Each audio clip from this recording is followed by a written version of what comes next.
집을 하나 살려 그러면 한국에서는 모델 하우스를 미리 가서 다 보고, 그리고 마음에 들면 그와 똑같은 집을 하나 구합니다.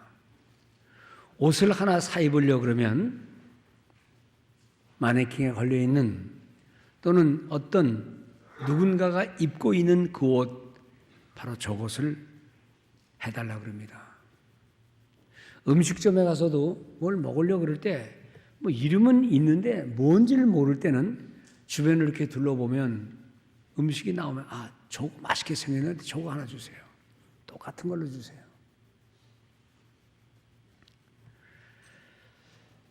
부모는 자식들에게 모델이 됩니다. 어떻게 보면 신자는 불신자 가운데 나도 교회를 다녀야 되지 않겠나라고 생각할 때는 내가 알고 있는 그 사람의 신앙이 모델이 될 때가 많습니다. 교회도 아무 교회나 다니지 않고 좀 뭔가 본받을 만한 사람들이 있으면 그 교회를 좀 다녔으면 좋겠다 하는 생각들을 하게 될지 모릅니다. 우리가 다 어렸을 때는 나도 누구를 본받고 싶어서 이 책도 보고 저 사람들 만나보고, 그러다가 세월이 지나서 지금 여기 앉아 계신 대부분의 분들은 아마 어른들이기 때문에 이제는 누구를 본받는다 하는 것은 그렇게 쉬운 건 아닐 것이고, 우리는 나도 모르게 내 자녀들에게 모델이 되고 있어요.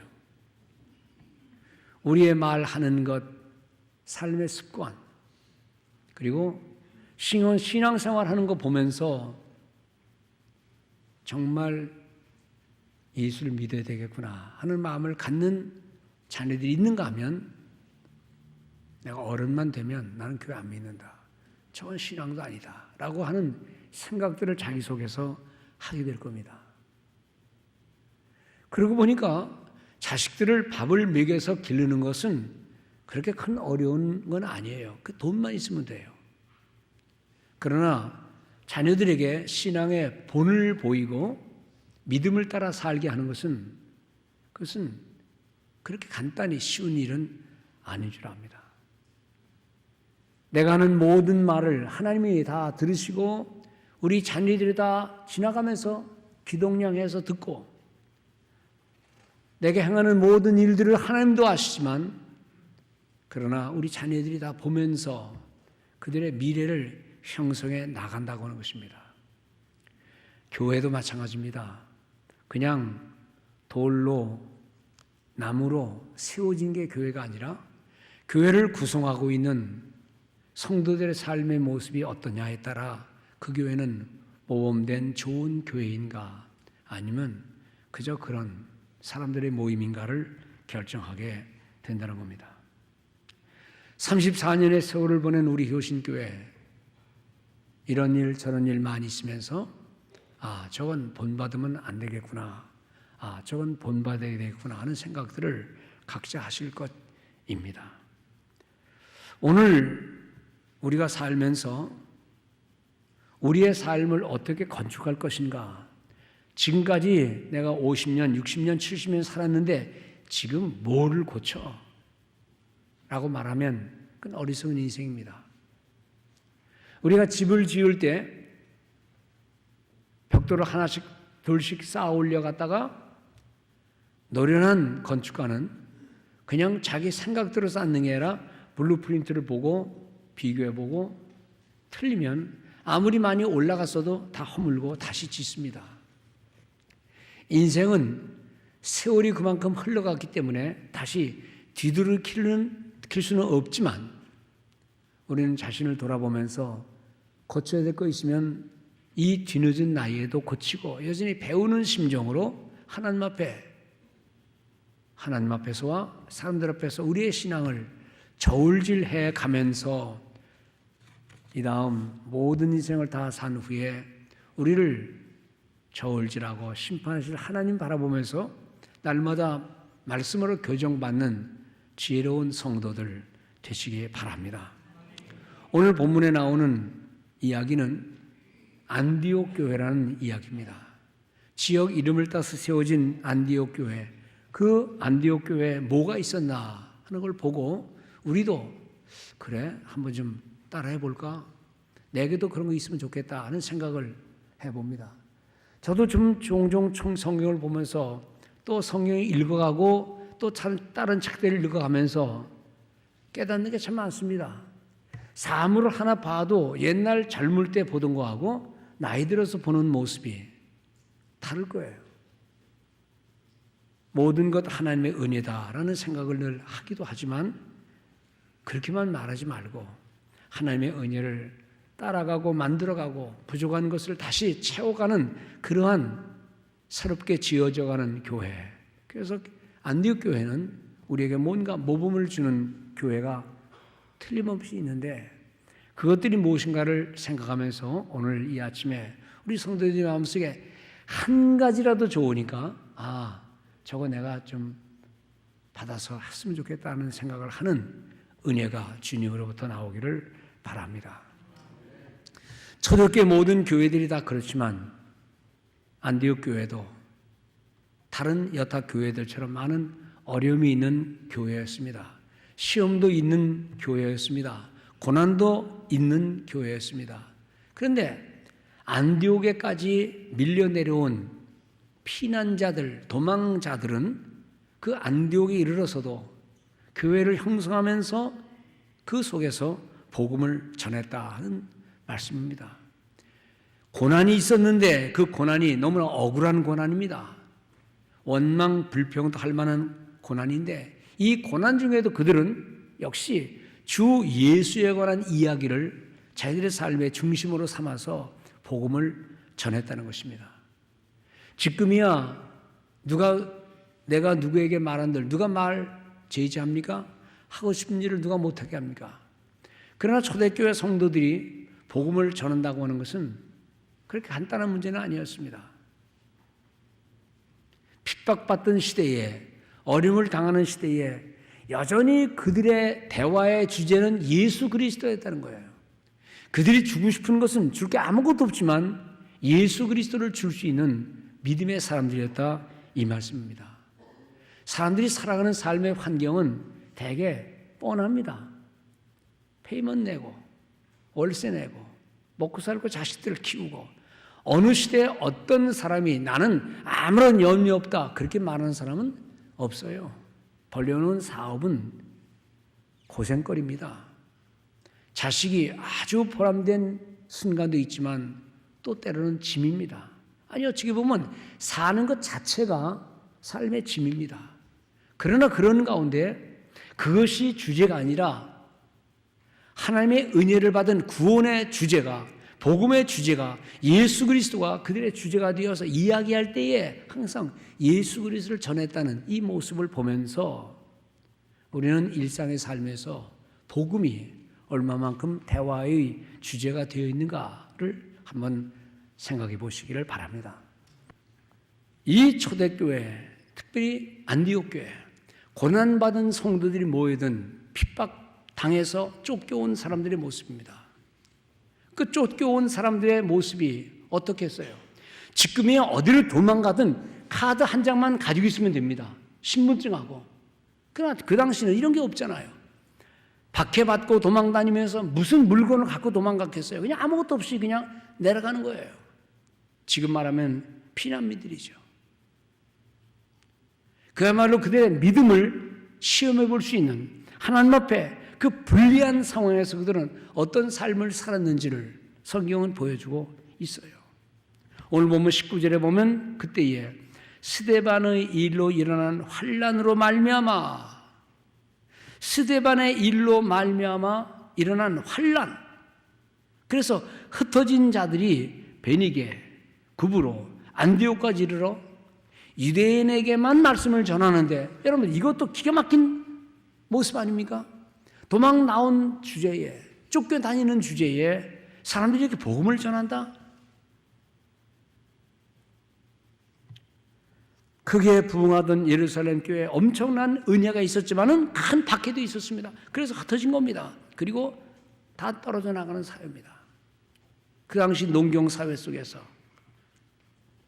가족들끼리 똘똘 뭉쳐야만 사는 시대, 땅이 있어야만 사는 시대에 여기저기 흩어져서 살면서 그들이 생활에 기반도 없는 그 상황에서 어쨌든 먹고 살면 거기서 예수 이야기를 했던 그 상황을 보면서 오늘 우리 예수 믿는 모든 사람들이 삶의 고난과 역경 속에 산다고 하는 우리들 속에서도 우리 하나님이 주신 은혜, 그저 이렇게 호흡하고 사는 것, 먹고 사는 것, 그 가운데서 예수가 우리의 삶의 주제가 된다는 것은 우리 성도의 축복의 모습이 아니, 틀림없는 축복의 모습인 줄 알고 여러분들 삶의 어떤 어려움 중에도 고달픈 모습에도 그죠?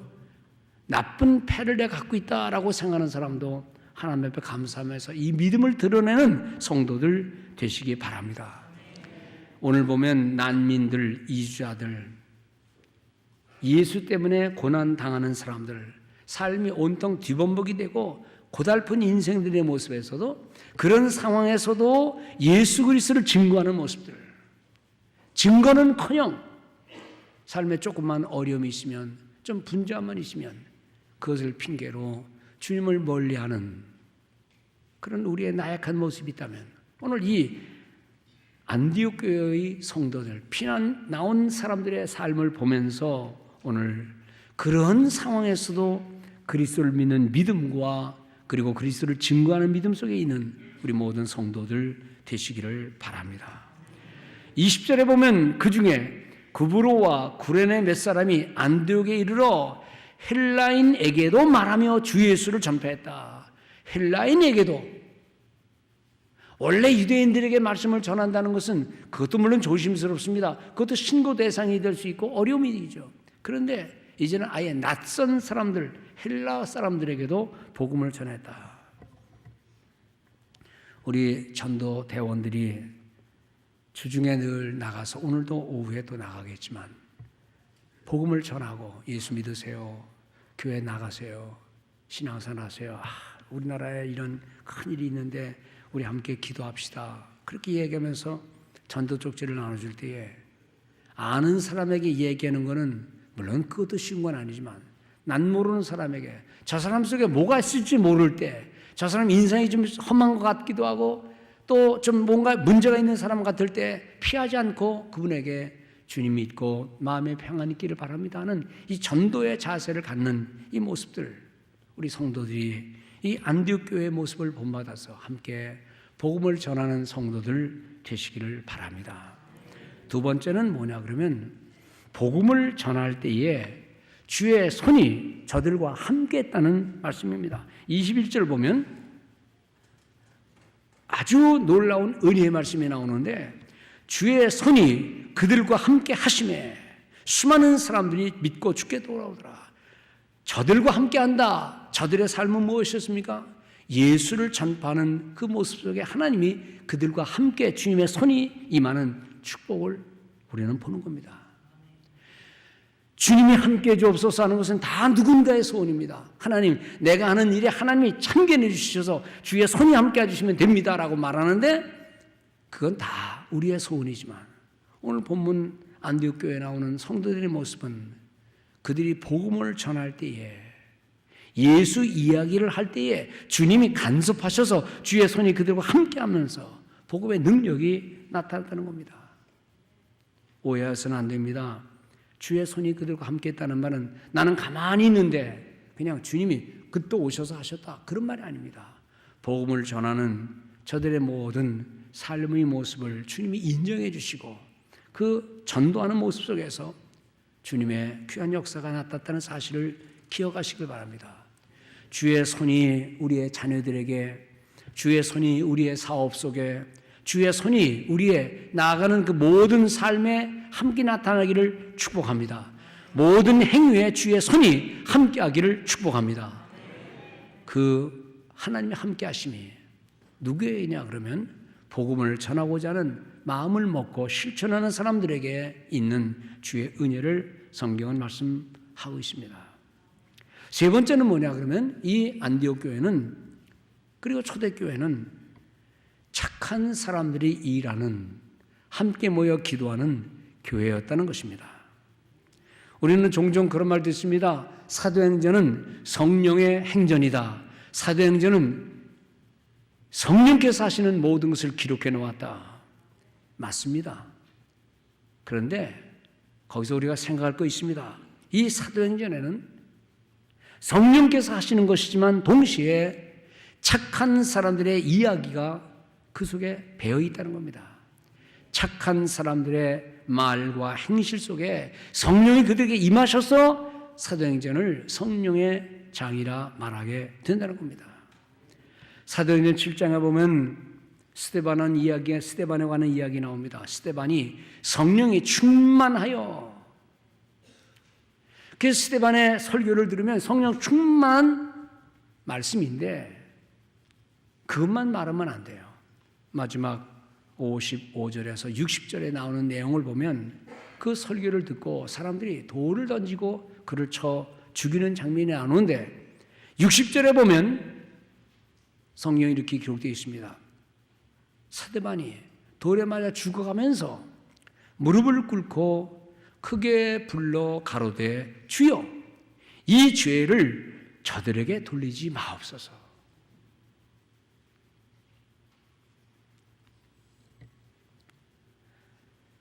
이 바나바에 대한 또한 얘기를 들어보면 11장 24절에 성령 충만한 바나바는 이렇게 되어 있습니다. 바나바는 착한 사람이요 성령과 믿음이 충만한 자라.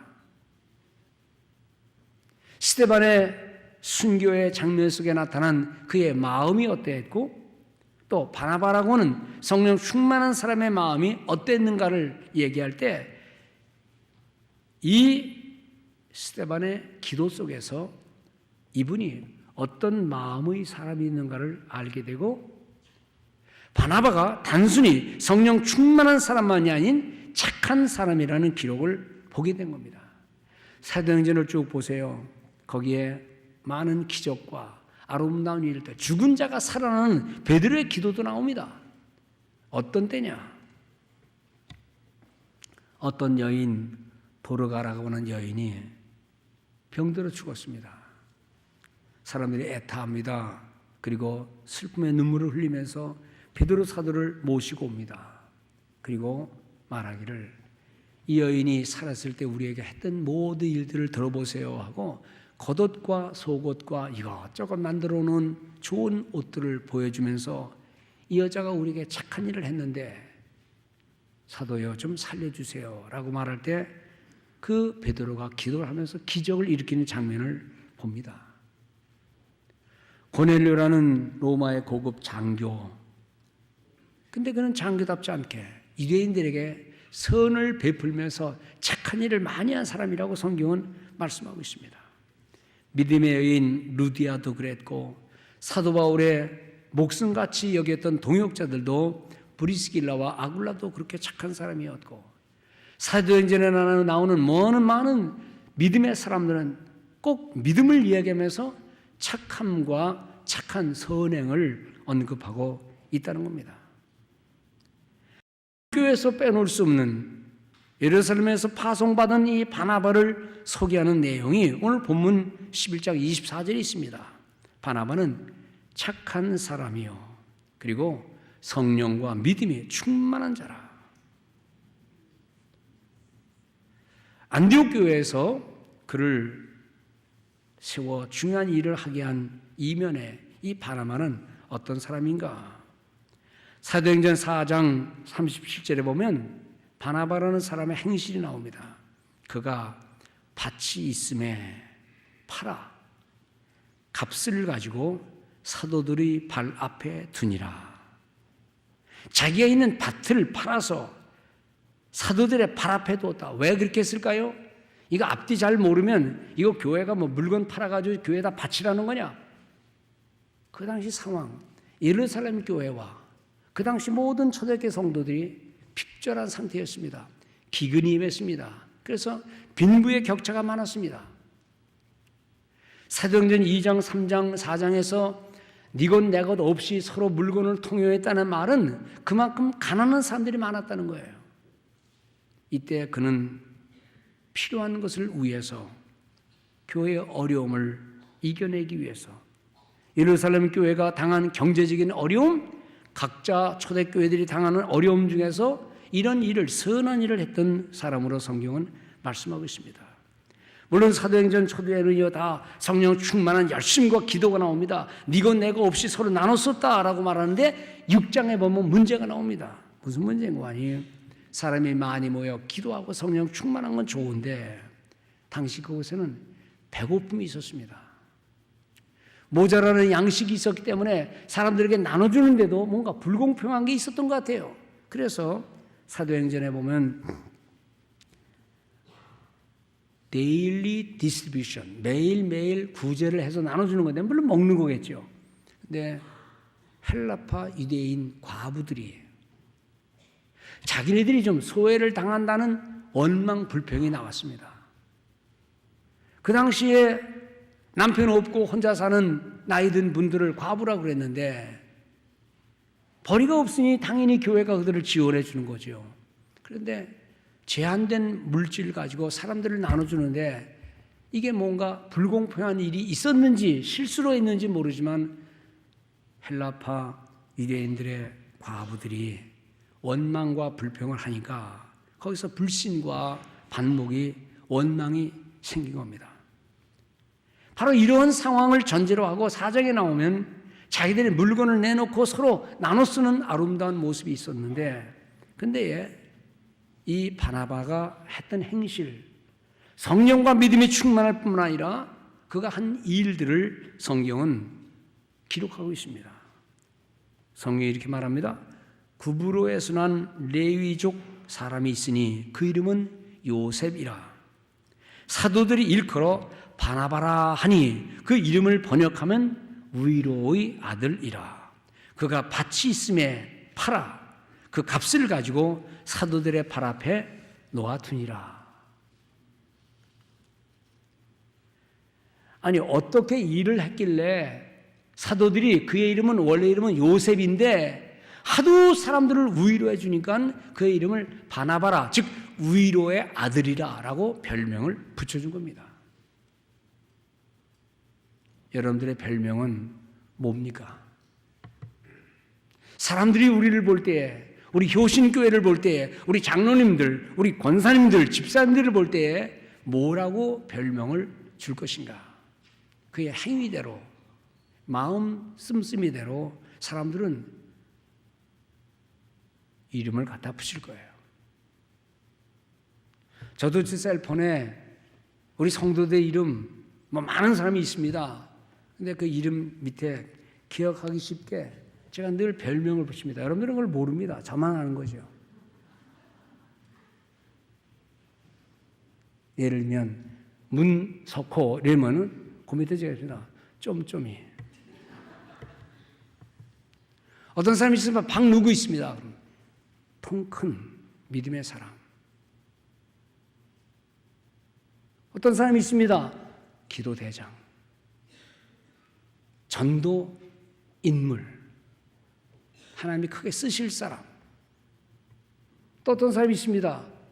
뭐 이거 다 얘기할 필요 없습니다. 혹시 나가 적은 건가? 혹시 그렇게 생각할까 봐 오해될까? 저만 아는 거니까요. 훌륭한 믿음을 갖고 있는 믿음의 사람 아니면 더 배워야 될 겸손이 필요한 사람. 그 나름대로 그냥 제가 갖고 있는 겁니다. 제 동생들한테는 더 심각한 얘기를 합니다. 여러분들 우리가 살면서 나를 향한 사람들의 시선과 또 내가 누군가를 바라볼 때 어떤 사람인가를 주님이 바라보실 때 우리는 어떤 사람인가를 한번 만들어가는 복된 성도들 되시길 바랍니다. 제가 목회를 시작하려고 그럴 때 목사님들의 글을 많이 읽었습니다. 설교집 읽은 게 아니라 그들의 그냥 목회 끝나고 그저 뒤돌아보면서 내 목회가 어땠다 그 얘기 쓰는 사람들의 글을 제가 많이 읽었어요. 왜냐하면 나도 이제 언젠가는 그런 때가 올 거니까. 그 중에 한 가지 읽은 간단한 문장을 제가 소개할게요. 평생 목회하고 은퇴하신 목사님이 쓴 글 중에 하나입니다. 내가 한평생 살아오면서 깨달은 것 한 가지 사실이 있어요. 믿음의 사람도 좋고 성령의 사람도 좋고 능력의 사람도 좋지만 그 믿음 속에 그 능력 속에 착한 마음이 없으니 그 사람에게는 주님의 뜻이 드러나지 않는다는 것입니다. 능력이 있는 사람, 기도한다는 사람, 뭐 별 자기 주장하는 사람 많겠죠? 그런데 그것이 착함이 그 속에 없으면, 선함이 그 속에 없으면 그 속에서 주님이 기뻐하시는 열매를 맺을 수 있는가? 그 글을 읽으면서 제가 이렇게 생각해 봤습니다. 맞긴 맞는데 이 말이. 근데 믿음 좋은데 착한 게 없으면 진짜 믿음일까? 성령 충만하다 그러는데 선하고 착한 마음 없으면 그게 진짜 성령의 충만일까? 능력도 있다 그랬는데 그 능력 속에 착한 마음, 선한 마음 없으면 정말 능력일까?